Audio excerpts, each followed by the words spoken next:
Hello दोस्तों, मैं प्रियंका स्वागत करती हूँ आपका अपने परिवार टीचर सक्सेस चैनल में। आई होप आप सभी लोग बहुत बढ़िया होंगे, पॉजिटिविटी से भरे हुए होंगे और जितना भी आपका स्टडी का टाइम टेबल होगा डेली फॉलो कर रहे होंगे, डेली कुछ नया सीख रहे होंगे।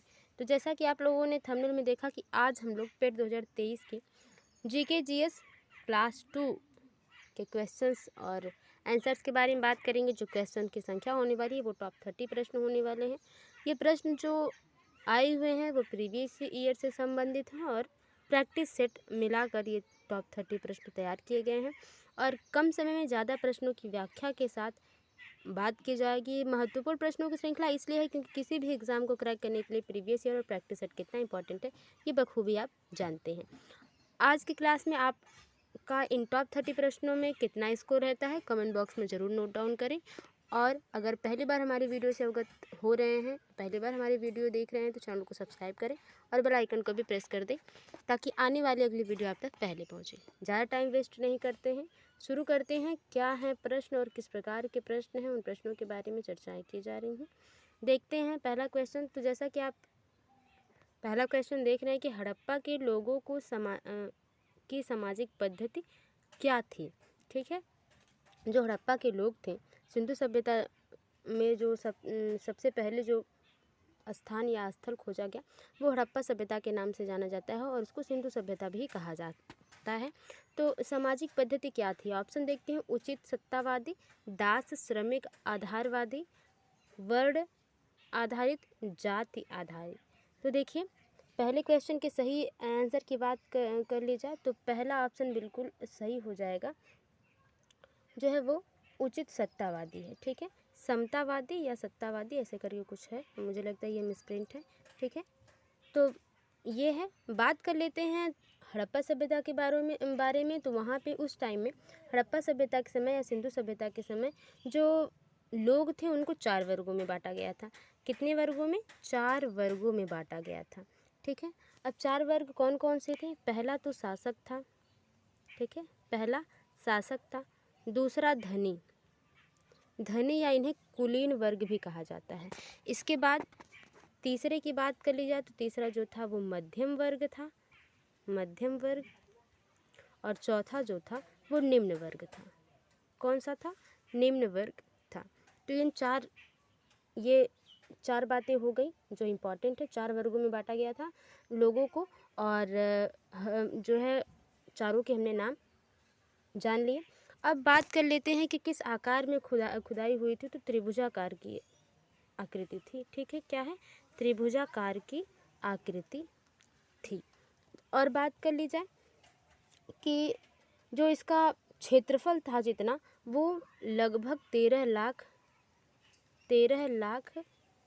वर्ग किलोमीटर था। कितना? 13 लाख वर्ग किलोमीटर था। विस्तार की बात कर ली जाए अगर, तो विस्तार कहाँ से कहाँ तक था? तो विस्तार की अगर बात कर ली जाए तो विस्तार में उत्तर से मांडा से लेकर दक्षिण में नर्मदा नदी तक। कहाँ पे? नर्मदा नदी तट तक। ठीक है, उत्तर से दक्षिण में, उत्तर से मांडा से लेकर दक्षिण के नर्मदा नदी तट तक इसका फैलाव था। अब बात कर लेते हैं कि पश्चिम की बात कर ले जाए तो पश्चिम से सुतका गैंडोर से लेके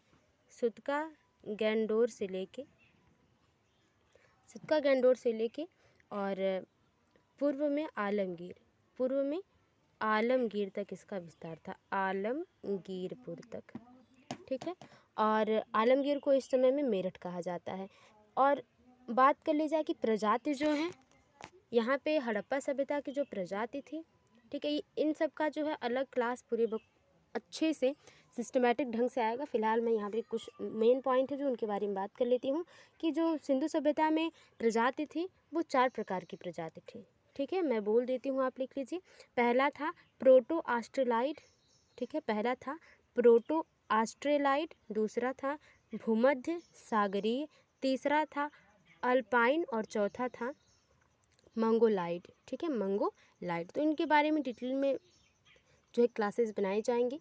पेट तक पूरा हिस्ट्री आपका जो है एक दो क्लास करके पूरा कल कंप्लीट करवाया जाएगा। फिलहाल पहले का जो सही आंसर हो जाएगा पहला सही हो जाएगा।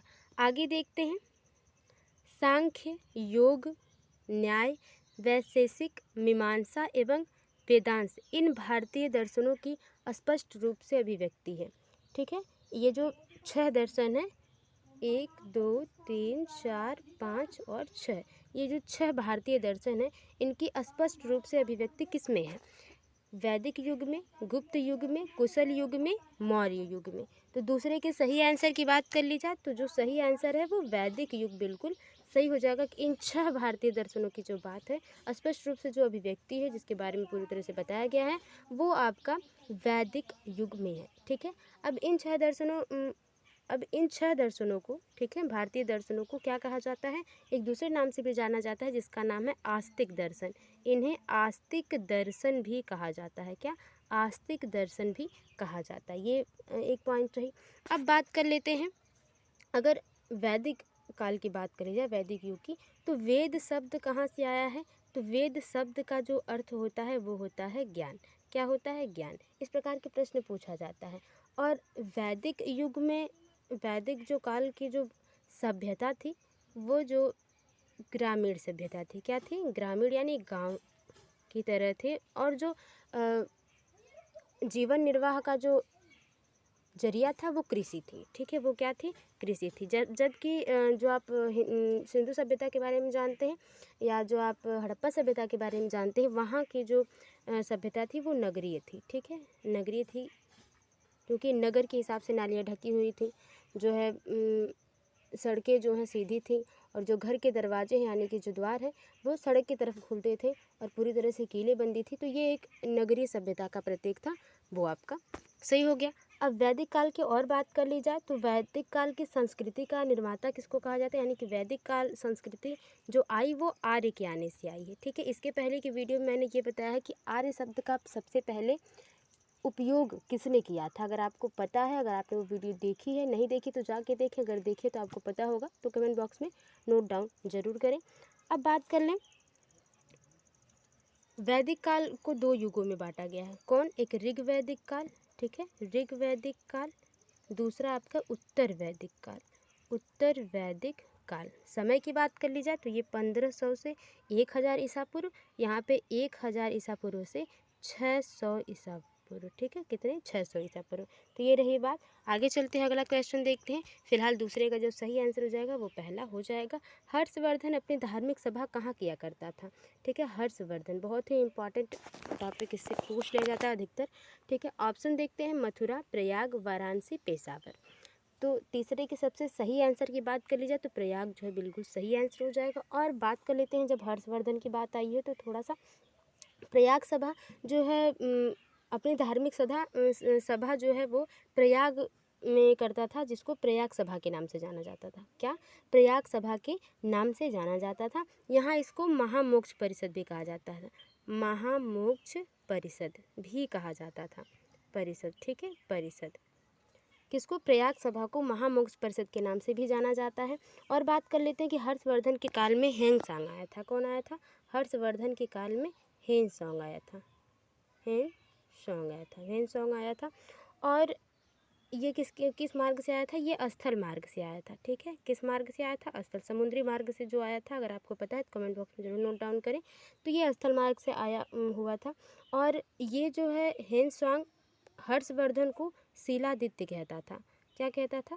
शिलादित्य। इसीलिए हर्षवर्धन का नाम शिलादित्य भी, हर्षवर्धन को शिलादित्य नाम से भी जाना जाता था। और ये जो शिलादित्य नाम रखा था वो जो है हेंगसांग ने रखा था। और हेंगसांग की सबसे प्रसिद्ध पुस्तक जो जिसमें हर्षवर्धन के बारे में बात की गई थी, ठीक है, वर्धन वंश के बारे में बात की गई थी, तो वो CU की है। क्या है? CU की। ये हेंगसांग की पुस्तक है, CU की, जिसमें वर्धन वंश के बारे में अच्छे से जानकारी मिलती है। और बात कर ली जाए हेंगसांग को यात्रियों का राजकुमार भी कहा जाता था। यात्रियों का राजकुमार भी कहा जाता था। और वर्धन वंश की राजधानी जो थी वो थानेश्वर थी। क्या थी? पहले क्या थी? थानेश्वर थी। लेकिन हर्षवर्धन ने उसे कन्नौज में स्थापित किया था। राजधानी को किस में किया था? कन्नौज में स्थापित किया था। तो ये रही बात। और आप जानते हैं कि हर्षवर्धन भी एक बहुत ही अच्छा जो है विद्वान रहा है। तो इसने भी पुस्तकें लिखी हैं, यानी कि इन्होंने भी पुस्तकें लिखी हैं। पुस्तकों का नाम है नागानंद रत्नावली, ठीक है, रत्नावली और प्रियदर्शिका। आई होप आपको चीज़ें समझ में आई होंगी। तो ये बात रही फिलहाल बात जो थी क्वेश्चन की, हर्षवर्धन का जो दूसरा वो धार्मिक सभा करता था वो प्रयाग में करता था। दूसरा ऑप्शन बिल्कुल सही हो जाएगा। आगे देखते हैं, कुतुब मीनार का कार्य किसने पूरा कराया? रजिया, कुतुबुद्दीन ऐबक, इल्तुतमिश, बलबन ने। तो देखिए जो इसका कुतुब मीनार का जो शुरुआती जो काम था वो तो कुतुबुद्दीन ऐबक नहीं करवाया, लेकिन इसको पूरा करवाने, इसके मरने के बाद यानी मृत्यु के बाद, कुतुबुद्दीन ऐबक की मृत्यु के बाद इल्तुतमिश ने इसको जो है कुतुब मीनार को पूरा करवाया था, ठीक है। अब इल्तुतमिश की बात आई तो इसके बारे में बात कर लें। तो इल्तुतमिश को दिल्ली सल्तनत का क्या है? वास्तविक शासक माना जाता है। दिल्ली सल्तनत का वास्तविक शासक, क्या? वास्तविक संस्थापक माना जाता है। और इसने राजधानी अपनी कहाँ रखी थी? दिल्ली को ही रखी थी। किसको रखी थी? दिल्ली को। यानी इल्तुतमिश ने दिल्ली सल्तनत का वास्तविक संस्थापक कहा जाता है इल्तुतमिश को, और राजधानी इसने दिल्ली रखी थी। और इसने स्थापना की थी, इल्तुतमिश ने स्थापना की थी। जो स्थापना थी तुर्कान ए चहलगामी,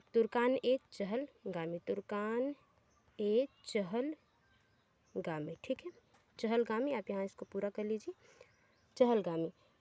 और जिसका मतलब है 40 अमीरों का समूह इसने पहली बार बनाया था। और गुंबद का निर्माण इसने ही पहली बार शुरू करवाया था। इल्तुतमिश को गुंबद निर्माण का जनक कहा जाता है, गुंबद निर्माण का जनक कहा जाता है, ठीक है। अब रजिया बात आई है, तो ये बताइए रजिया सुल्तान किसके बारे में बहुत ज़्यादा प्रसिद्ध है, और ये पहली महिला किस वजह से जानी जाती हैं, ठीक है। फिलहाल चौथे का जो सही आंसर है वो तीसरा हो जाएगा, इल्तुतमिश। आगे देखते हैं, भारत में अंग्रेजों के समय प्रथम जनगणना किसके कार्यकाल में हुई? लॉर्ड डाफरिन, लॉर्ड लीटन की, लॉर्ड मेयो के, लॉर्ड रिपन की।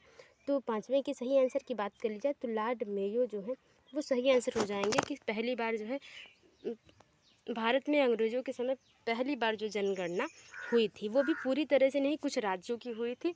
लेकिन अगर बात कर ली जाए कि कब हुई थी, तो जो लॉर्ड मेयो ने पहली जनगणना जो है 1872 में की थी, वर्ष 1872 में की थी। लेकिन पूरे भारत की जनगणना, पूरे भारत की एक साथ जो जनगणना 1881 में लॉर्ड रिपन ने की थी, ठीक है। तो प्रथम जनगणना की बात पूछेगा तो लॉर्ड मेयो जो सही हो जाएंगे, और जो सन हो जाएगा वो 1872 हो जाएगा। लेकिन जब पूछेगा पूरे भारत की जनगणना एक साथ पूरे भारत की जनगणना पहली बार किसने करवाई थी, तो वो लॉर्ड रिपन ने 1881 में करवाई थी। ये बात हो गई सही, यानी कि पहले पाँचवें का जो सही आंसर हो जाएगा वो तीसरा बिल्कुल सही आंसर हो जाएगा। आगे देखते हैं, भारतीय राष्ट्रीय कांग्रेस का प्रथम अधिवेशन कहाँ हुआ था? कोलकाता, लाहौर, मुंबई और पुणे। तो देखिए छठे के सही आंसर की बात कर लीजिए, तीसरा ऑप्शन तो बिल्कुल सही हो जाएगा कि कांग्रेस का प्रथम अधिवेशन जो है वो मुंबई में हुआ था। इसके पहले भी अधिवेशन के बारे में अगली वीडियो में हम लोग बात कर चुके हैं, जिसमें जीके और जीएस क्लास 1 के बारे में बात हुई थी, तो उसमें हम लोगों ने डिटेल में बात की थी अधिवेशन की। तो प्रथम अधिवेशन यानी कि मुंबई में 1885 में होता है। किसमें होता है? 1885 में होता है, मेन पॉइंट रख लीजिएगा। और अध्यक्षता जिसने की थी वो WC बनर्जी थे। कौन थे? WC बनर्जी, ठीक है। पूछ सकता है अध्यक्ष प्रथम अधिवेशन मुंबई में हुआ, सन 1885 में हुआ, और जो अध्यक्षता उन्होंने की थी वो बनर्जी जी ने की थी। ये बात सही हुई, ठीक है। अब बात कर लेते हैं कि 1917 में, इसके पहले हम लोगों ने बात की थी 1917 में कोलकाता अधिवेशन की अध्यक्षता एनी बेसेंट ने की थी, और एनी बेसेंट जो है वो पहली महिला कांग्रेस अध्यक्ष थी एनी बेसेंट ये भी पूछा जाता है कि पहली महिला कांग्रेस अध्यक्ष कौन थी, तो वो एनी बेसेंट थी और इन्होंने 1917 में कोलकाता अधिवेशन किया था। 1928 में कोलकाता अधिवेशन की अध्यक्षता जो है वो मोतीलाल नेहरू ने की थी। यानी कि 1917 में एनी बेसेंट करती हैं और 1928 में जो है वो मोतीलाल नेहरू करते हैं कलकत्ता अधिवेशन की अध्यक्षता। तो ये बात रही। फिलहाल प्रथम कांग्रेस अधिवेशन जो होता है वो मुंबई में पहली बार होता है और बात किस में थी, 1800 जो है 50 से सही आंसर आपका हो जाता है। आगे देखते हैं 7वां क्वेश्चन कि काकोरी केस के अभियुक्त के बचाव हेतु किसकी अध्यक्षता में एक समिति का गठन हुआ था। काकोरी केस आप जानते हैं बखूबी, काकोरी केस क्या है। फिलहाल ऑप्शन देख लेते हैं और पहले सही आंसर देख लेते हैं। आचार्य नरेंद्र देव, गोविंद बल्लभ पंत, चंद्रभानु गुप्त, मोतीलाल नेहरू। तो मोतीलाल नेहरू अभी हम लोगों ने बात की। 1928 में इन्होंने कलकत्ता अधिवेशन की क्या थी, अध्यक्षता की थी। 1917 में एनी बेसेंट ने की थी और एनी बेसेंट जो है वो आपकी जो है कांग्रेस की पहली महिला अध्यक्ष रही हैं।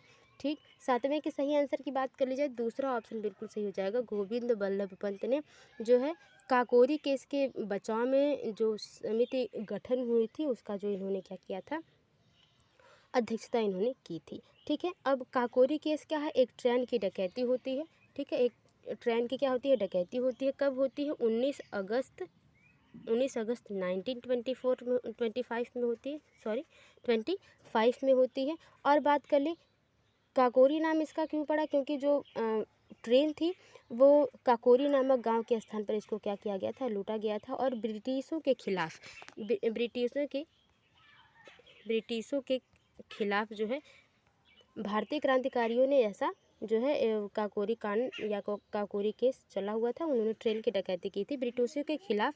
जो अब बात कर ली जाए कि जो क्रांतिकारी थे उनको किस नाम से और जाना जाता है, वो किस जो है पहले से किस जो है एसोसिएशन से जुड़े हुए थे, तो वो हिंदुस्तान रिपब्लिक एसोसिएशन था। कौन था, हिंदुस्तान रिपब्लिक एसोसिएशन। ठीक है, मैं बोल दे रही हूँ, आप लिख लीजिए। और बात कर लेते हैं कि इसमें जो थे 8 या 10 जो सदस्य थे, जो भी एसोसिएशन की हम लोगों ने बात की, 8 या 10, जिसमें चंद्रशेखर आज़ाद ने जो है हिंदुस्तान सोशलिस्ट रिपब्लिक एसोसिएशन को 1928 में इसका गठन किया था, चंद्रशेखर आज़ाद, जिसके बारे में हम लोग फिर कभी अच्छे से जो है डिटेल में बात करेंगे। फिलहाल जितना मुझसे हो सकता है मैंने उसको बताने की कोशिश की है। 7वें का जो सही आंसर हो जाएगा वो दूसरा हो जाएगा, गोविंद बल्लभ पंत। महात्मा गांधी, 8वां है महात्मा गांधी के चंपारण सत्याग्रह का किसने विरोध किया था। रविंद्रनाथ टैगोर ने, एम.जी. रंगा ने, रामकुमार शुक्ल ने, राजेंद्र प्रसाद ने। राजेंद्र प्रसाद आपके जो है पहले राष्ट्रपति हैं भारत के, ठीक है, स्वतंत्र भारत के। तो 8वें के पहले सही आंसर की बात कर ली जाए तो जो सही आंसर हो जाएगा 8वें का वो दूसरा हो जाएगा। एम.जी. रंगा ने क्या है, चंपारण सत्याग्रह का विरोध किया था। और चंपारण सत्याग्रह कब हुआ था, 1917 यानी कि 1917 में जो है चंपारण सत्याग्रह जो है किया गया था। और ये सविनय अवज्ञा आंदोलन का पहला चरण था। क्या था, सविनय अवज्ञा आंदोलन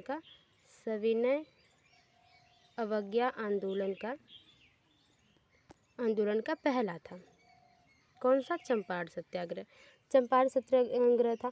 अब सविनय अवज्ञा आंदोलन की स्थापना कब हुई थी या कब शुरुआत हुई थी, तो 12 मार्च 1930 में इसकी शुरुआत होती है, 12 मार्च 1930 में। ठीक है, किसकी, सविनय अवज्ञा आंदोलन की शुरुआत जो है 12 मार्च 1930 में होती है और चंपारण सत्याग्रह 1917 में होता है। ठीक है, अब इसके अंतर्गत चंपारण सत्याग्रह के अंतर्गत सविनय अवज्ञा आंदोलन हो जाता है।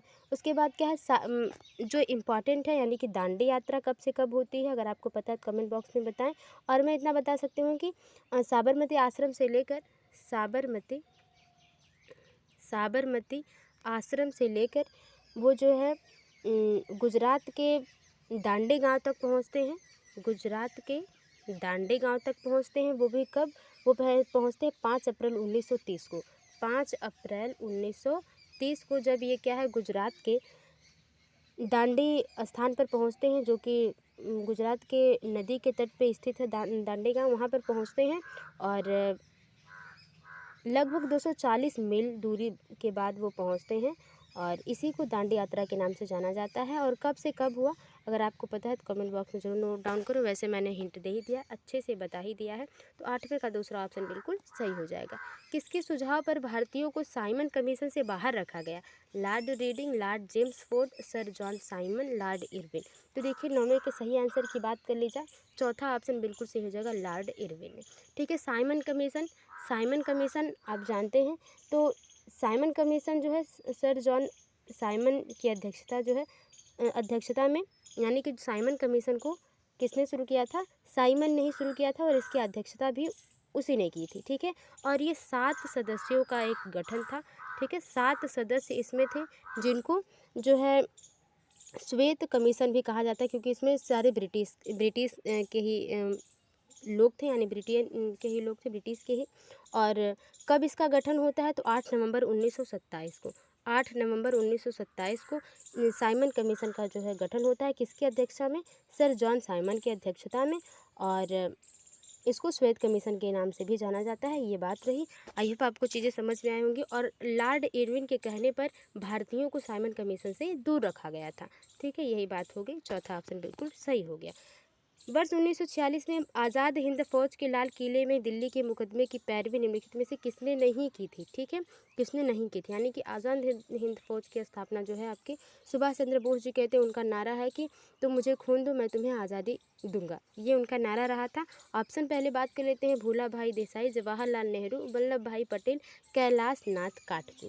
10 के सही आंसर की बात कर ली जाए तो वल्लभ भाई पटेल ने जो है दिल्ली के मुकदमे की पैरवी नहीं की थी। जो आज़ाद हिंद फौज लाल किले में जो दिल्ली में मुकदमा हुआ था, इसकी पैरवी वल्लभ भाई पटेल ने नहीं की थी। क्यों नहीं की थी वो आप बताइए। फिलहाल मैं बात कर लेती हूँ कि आज़ाद हिंद फौज के बारे में। तो आज़ाद हिंद फौज की बात कर ली जाए तो इसका इनके जो संस्थापक हैं वो तो हैं आपके, माना जाता है सुभाष चंद्र बोस के, सुभाष चंद्र बोस को माना जाता है। तो ये बात तो सही है, लेकिन सबसे पहले आज़ाद हिंद फौज के गठन का जो विचार रखा था वो मोहन सिंह ने रखा था। किसने रखा था? मोहन सिंह ने। इन्होंने पहले ही कहा था कि हमें इस प्रकार का आज़ाद हिंद फौज का एक जो है गठन हमें तैयार करना चाहिए, जो हमारी स्वतंत्रता सेनानियों के लिए बेहतर साबित होगा। ठीक है, मोहन सिंह ये कहते हैं। और ये थे क्या? ये जो ब्रिटिश सेना में सैनिक थे, ब्रिटिश सेना में क्या थे? सैनिक थे, ब्रिटिश सेना में सैनिक थे। तो ये सबसे पहले विचार इनका आया था। फिलहाल जो आज़ाद हिंद फौज के संस्थापक उन्हें सुभाष चंद्र बोस को कहा जाता है। और इसका गठन 1 सितंबर 1942 में होता है, 1 सितंबर, ठीक है, 1942 में हो जाता है, 1942 में हो जाता है। और पहली बार जो है सुभाष चंद्र बोस ने महात्मा गांधी को ही क्या कहा था? राष्ट्रपिता कहा था। ये तो बहुत मामूली सा क्वेश्चन और ऑप्शन है। तो 10वें का जो सही आंसर हो जाएगा वो तीसरा हो जाएगा, वल्लभ भाई पटेल, बिल्कुल सही आंसर हो जाता है। आगे देते हैं, संसार का सबसे बड़ा मरुस्थल क्या है? कालाहारी, गोबी, सहारा और थार। तो आप जानते हैं 11 का जो सही आंसर है वो सही हो जाएगा तीसरा, सहारा मरुस्थल जो है संसार का सबसे बड़ा मरुस्थल है। बात कर लेते हैं सहारा मरुस्थल है कहाँ? तो अफ्रीका के उत्तरी भाग में सहारा मरुस्थल है, जहाँ पे जो है कि 20-22 से अधिक जो है झीलें हैं। अधिकतर झीलें क्या है? खारे पानी की हैं। कैसी हैं? खारे पानी की हैं। ठीक है, और सबसे बड़ा जो है मरुस्थल है ये सहारा मरुस्थल हो जाता है। कालाहारी मरुस्थल कहाँ है? अगर आपको पता है तो कमेंट बॉक्स में ज़रूर नोट डाउन करें। आगे देखते हैं, भारत कितने प्राकृतिक प्रदेशों में विभाजित है? तो 4, 6, 7, 8। ठीक है, तो 6 प्राकृतिक प्रदेशों में विभाजित है भारत। 6 कौन कौन से? अगर पहले की बात कर ली जाए तो पहला जो हो जाएगा उत्तर तथा उत्तरी पूर्वी हिमालय। ठीक है, उत्तर तथा उत्तर पूर्वी हिमालय, ये पहला हो जाता है। ठीक है, दूसरे की बात कर ली जाए तो जो दूसरा हो जाएगा उत्तरी भारत का विशाल मैदान, यानी कि उसके बाद जो मैदान आता है। ठीक है, उत्तरी भारत का विशाल मैदान। तीसरे में भारतीय मरुस्थल की बात की जाती है। ठीक है, चौथे में जो है प्रायद्वीपीय पठार जो है उनके बारे में बात की जाती है। पाँचवें की बात कर ली जाए तो पाँचवें में जो है वो तटीय मैदान जो है, यानी कि सागरों के तट में जो मैदान है, तटीय मैदान, उनके बारे में बात कर ली जाती है। उसके बाद छठवें का जो है जो प्रायद्वीपीय जो एरिया है अपना, उसके बारे में बात हो जाती है। तो 6 प्राकृतिक प्रदेशों में भारत को विभाजित किया गया है, यानी कि दूसरा ऑप्शन बिल्कुल सही हो जाएगा। आगे देखते हैं, 13वां, नेलांग घाटी किस राज्य में स्थित है? हिमाचल प्रदेश, सिक्किम, जम्मू एवं कश्मीर, उत्तराखंड में। तो 13 के सही आंसर की बात कर ली जाए तो उत्तराखंड बिल्कुल सही आंसर हो जाएगा। अब ये बताइए उत्तर प्रदेश से उत्तराखंड का विभाजन कब हुआ? अगर आपको पता है तो कमेंट बॉक्स में नोट डाउन करें, अगर नहीं पता है तो सर्च करें, क्योंकि सेल्फ स्टडी बहुत हेल्प करती है आपको किसी भी एग्ज़ाम के को क्रैक करने में। फ़िलहाल बात कर लेते हैं कि उत्तराखंड के उत्तरकाशी ज़िले में जो है ये नेलांग घाटी है। उत्तरकाशी ज़िले में, उत्तरकाशी ज़िले में जो है ये नेलांग घाटी है, ठीक है। और कहाँ से इसका उद्गम कहाँ से होता है? इसका उद्गम जो है गंगोत्री नेशनल पार्क से होता है। कहाँ पे? गंगोत्री नेशनल पार्क, ठीक है। गंगोत्री नेशनल पार्क हो जाता है। और उत्तराखंड का लद्दाख इसी को कहते हैं, नेलांग नदी को उत्तराखंड का लद्दाख कहा जाता है, ठीक है। क्यों कहा जाता है आपको पता ही होगा, लद्दाख किस लिए फेमस है, तो चौथा ऑप्शन उत्तराखंड का सही हो जाएगा। आगे देखते हैं, भारत में समस्त राज्यों में क्षेत्रफल के अनुसार उत्तर प्रदेश का क्या स्थान है? पहला, दूसरा, तीसरा, चौथा। तो आपको पता है कि चौथा ऑप्शन बिल्कुल सही, उत्तर प्रदेश जो है क्षेत्रफल के दृष्टि से चौथे स्थान पे आता है। पहले स्थान पे जो है वो राजस्थान आ जाता है क्षेत्रफल के आधार पर बात की जाए तो। चौथा ऑप्शन बिल्कुल सही हो जाएगा। यहाँ पे उत्तर प्रदेश पूछा जा रहा है तो राजस्थान पूछा जाता तो पहला हो जाता। आगे देखते हैं, मानसून शब्द की व्युत्पत्ति किस भाषा से हुई है?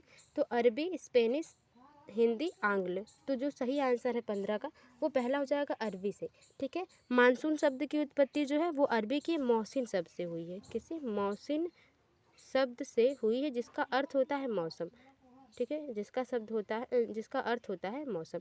किस? अरबी के मौसिन शब्द से हुई है, जिसका अर्थ होता है मौसम। तो ये सारी चीज़ें छोटी छोटी हैं जो पूछी जाती हैं। वैश्वीकरण का अर्थ है अर्थव्यवस्था का एकीकरण, वित्तीय बाजार का एकीकरण, घरेलू अर्थव्यवस्था का वैश्विक अर्थव्यवस्था के साथ एकीकरण, अर्थव्यवस्था के विभिन्न खंड का एकीकरण। 16 के सही आंसर की बात कर ली जाए तो तीसरा ऑप्शन बिल्कुल सही हो जाएगा, घरेलू अर्थव्यवस्था का वैश्विक अर्थव्यवस्था के साथ एकीकरण। आगे देखते हैं, प्रच्छन्न बेरोजगारी का अर्थ क्या है? काम करने के इच्छुक होना और काम न मिलना, पूरे वर्ष भर प्रत्येक दिन काम न मिलना, विशाल श्रमिक शक्ति को नियोजित करने के लिए पूंजी रचना का पर्याप्त होना, आवश्यकता से अधिक लोगों का कार्यरत होना, ठीक है। 17 के सही आंसर की बात कर ली जाए तो चौथा ऑप्शन बिल्कुल सही हो जाएगा, आवश्यकता से अधिक लोगों का कार्यरत होना प्रच्छन्न बेरोजगारी का अर्थ है, ठीक है। यानी कि जैसे कि आपको फार्म 1000 है और 1000 फार्म है, इसमें 1 लाख लोग जो है फार्म भर रहे हैं, ठीक है। तो क्या है, एक एज एग्जाम्पल मैंने दिया। आगे देखते हैं, अगला क्वेश्चन क्या है कि बजट एक लेख पत्र है। बजट क्या है? एक लेख पत्र है। कैसा लेख पत्र है? सरकार की मौद्रिक नीति का, सरकार की वाणिज्य नीति का, सरकार की राजकोषीय नीति का, सरकार की मुद्रा बचत नीति का। 18 के सही आंसर की बात कर ली जाए तो ये राजकोषीय नीति का क्या है?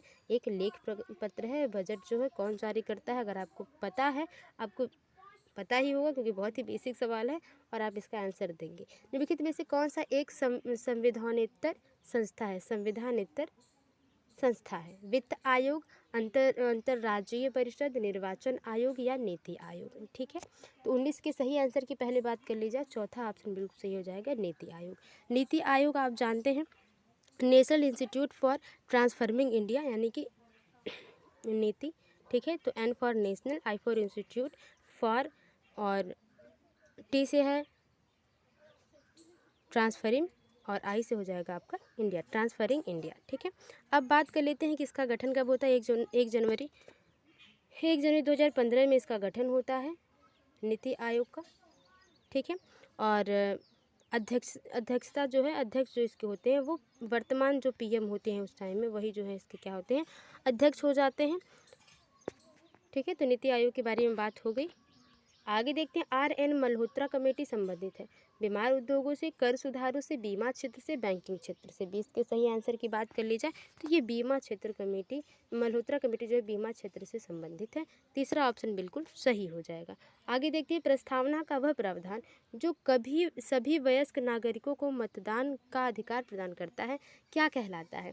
पंथ निरपेक्षता, प्रजातंत्र, समाजवाद या गणतंत्र। 21 के सही आंसर की बात कर ली जाए तो ये प्रजातंत्र है। प्रजातंत्र है जिससे कि हम क्या कर सकते हैं, प्रत्येक 18 से ऊपर के लोग जो है वो मतदान करने में उनका अधिकार है। ये बात बिल्कुल सही हो गई। आगे देखते हैं। ये 23 प्रश्न, यहाँ पे भी 23, अच्छा यहाँ पे 22 होना चाहिए था। यहाँ पे 22 होना चाहिए था, ठीक है, गलती से 23 हो गया है, तो 22वां है। भारतीय संविधान में समवर्ती सूची की अवधारणा ली गई है। कहाँ से समवर्ती सूची की अवधारणा ली गई है?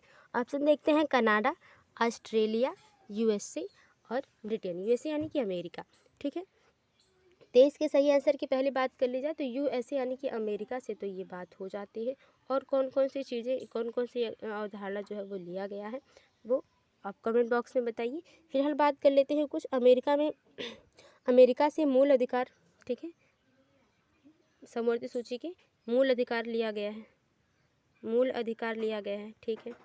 अब उसके बाद बात कर लेते हैं आयरलैंड से राजनीति निदेशक जो सिद्धांत या तत्व है वो लिया गया है। ब्रिटेन से जो है संसदीय शासन यानी कि जो संसद है, राज्यसभा लोकसभा, इसके बारे में बातें ब्रिटेन से ली गई हैं। आगे देखते हैं, संविधान के किस भाग में संविधान संशोधन की प्रक्रिया का उल्लेख है? यानी कि संविधान के किस भाग में ये लिखा गया है कि संविधान में संशोधन समय के अनुसार किया जा सकता है? ऑप्शन देखते हैं, भाग 4, भाग 5, भाग 20 या भाग 21 में।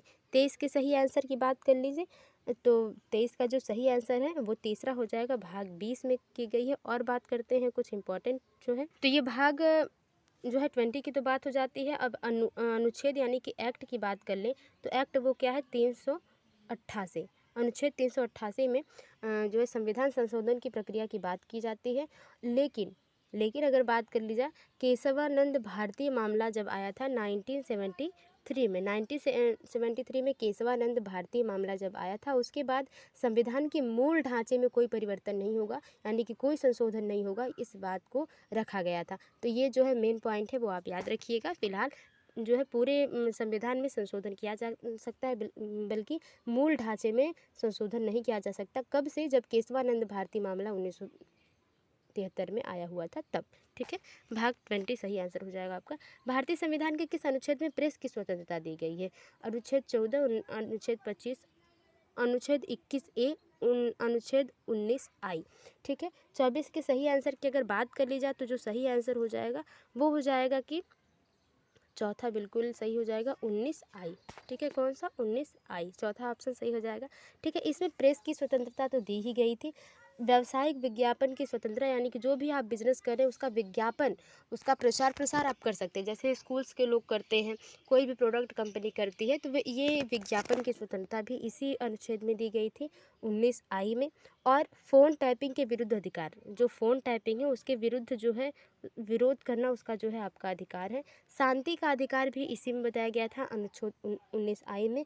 और सरकारी गतिविधियों की जानकारी का अधिकार, यानी कि सरकारी गतिविधियां जो भी हो रही हैं, जैसे आपको पता चलता है कि आधार कार्ड अभी लिंक करना है या नहीं जोड़ना है, इससे लिंक करना है, उससे हटाना है, ये सारी चीज़ें, ठीक है। सरकार जो भी चीज़ें कर रही हैं जिसे हम करंट अफेयर कहते हैं, वो चीज़ें, सारी चीज़ें जानना, ये भी कहाँ दिया गया है? अनुच्छेद 19I में दिया गया है। फिलहाल प्रेस की स्वतंत्रता के साथ साथ मैंने इतना इंपॉर्टेंट जो था, जो मुझे अभी तक याद था, वो मैंने आपको बता दिया। चौथा ऑप्शन बिल्कुल सही हो जाएगा।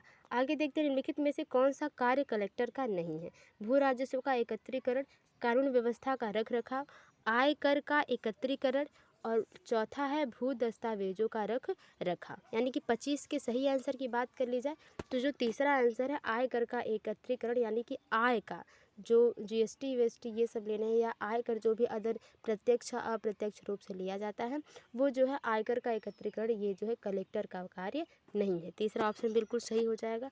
ट्रांजिस्टर बनाने के लिए सर्वाधिक प्रयुक्त पदार्थ है एल्यूमिनियम, सिलिकॉन, तांबा और चांदी। 26 के सही आंसर की बात कर ली जाए, दूसरा ऑप्शन बिल्कुल सही हो जाएगा, सिलिकॉन। और बात कर लेते हैं कि चांदी का प्रयोग कहाँ कहाँ किया जाता है, तो पहले तो 26 का दूसरा सही हो जाएगा, सिलिकॉन, ठीक है। चांदी का प्रयोग जो है दर्पण बनाने में, यानी कि शीशा बनाने में किया जाता है। अब बात कर लेते हैं कि तांबा का प्रयोग जो है वायरिंग, जितने भी वायर होते हैं, तार होते हैं घर के, ठीक है, इलेक्ट्रिक चीज़ों में जो वायरिंग होती है उसका प्रयोग किया जाता है। एल्यूमिनियम का प्रयोग जो हवाई जहाज़ के जो पार्ट हैं बनाने में किए जाते हैं, एल्यूमिनियम के, ठीक है। एल्यूमिनियम का प्रयोग हवाई जहाज़ के पार्ट बनाने में, और ट्रांजिस्टर बनाने में सिलिकॉन का, दर्पण बनाने में चांदी का, और जो इलेक्ट्रॉनिक वायर्स हैं उनको बनाने में तांबे का। ठीक है, तो दूसरा ऑप्शन बिल्कुल सही हो जाता है। आगे देखते हैं निम्नलिखित में से कौन सुमेलित नहीं है। ठीक है, सुमेलित नहीं है। ऑप्शन देखते हैं आइसोबार जो है वायु दाब नापने के काम आता है, आइसो हाइट ऊंचाई मापने की, आइसो हेलाइन बर्फ वर्षा को, और आइसो बाथ गहराई को मापने में काम आता है। इसमें से जो सही नहीं है वो तीसरा है कि आइसो हेलाइन बर्फ वर्षा से संबंधित नहीं है। ये किससे संबंधित है ये आप कमेंट बॉक्स में नोट डाउन करके बताएं। एक बायोगैस संयंत्र में निम्न में से कौन सी प्रक्रिया होती है? किण्वन की, अपचयन की, हाइड्रोजनीकरण या बहुलकीकरण की? 28 के सही आंसर की बात कर ली जाए तो ये किण्वन की जो है वो प्रक्रिया हो जाती है। 28 का पहला आंसर सही हो जाएगा। आगे देखते हैं अगला क्वेश्चन। सिगरेट लाइट में निम्नलिखित में से कौन सी जो है गैस प्रयुक्त होती है? सिगरेट लाइट में कौन सी गैस प्रयुक्त होती है? ऑप्शन देख लेते हैं, ब्यूटेन, मेथेन, एथेन, रेडॉन। ठीक है, तो सिगरेट लाइट में जो सही आंसर हो जाएगा वो ब्यूटेन बिल्कुल सही आंसर हो जाएगा। ठीक है, अब बात कर लेते हैं यानी कि ब्यूटेन और भी किस चीज़ में यूज होता है। जैसे एलपीजी गैस में जो गैसें होती हैं वो प्रोपेन प्लस ब्यूटेन का मिश्रण होता है। क्या होता है? ब्यूटेन का मिश्रण होता है। और वाहनों में जो सीएनजी प्रयोग की जाती है, सीएनजी, ये भी प्रश्न पूछा गया है। सीएनजी का जो वाहनों में जो चलते हैं वाहन रास्तों पे, ठीक है, गाड़ियों में जो सीएनजी का प्रयोग किया जाता है उसमें 80 से 90% जो चीज़ें होती हैं उसमें जो है 80 से 90% जो होती है उसमें मेथेन गैस होती है। ठीक है, आगे देखते हैं अनुवांशिकता की इकाई है गुणसूत्र, डीएनए, जीन और केंद्रक। देखिए डीएनए, अगर जीन नहीं होता डीएनए सही आंसर होता। फिलहाल जीन है तो जीन सही आंसर हो जाएगा। ये डीएनए में जो है छोटे छोटे जो है डीएनए में जो है वो छोटे छोटे जो है ऐसे ऐसे करके जो है लगे हुए होते हैं मोती की तरह, वो जीन होते हैं। और इनका काम क्या होता है? पीढ़ी दर पीढ़ी एक ही लक्ष्य को पहुंचाना इनका काम होता है। तो ये थे टॉप 30 प्रश्न। आई होप आपको समझ में आए होंगे। और आपको वीडियो थोड़ी सी भी हेल्पफुल लगी तो वीडियो को लाइक करें, शेयर करें, कमेंट बॉक्स में बताएं इन टॉप 30 प्रश्नों में से आपका स्कोर कितना रहा। मिलते हैं आपसे अगली वीडियो में, तब तक के लिए bye bye, take care, be positive, be motivated. धन्यवाद।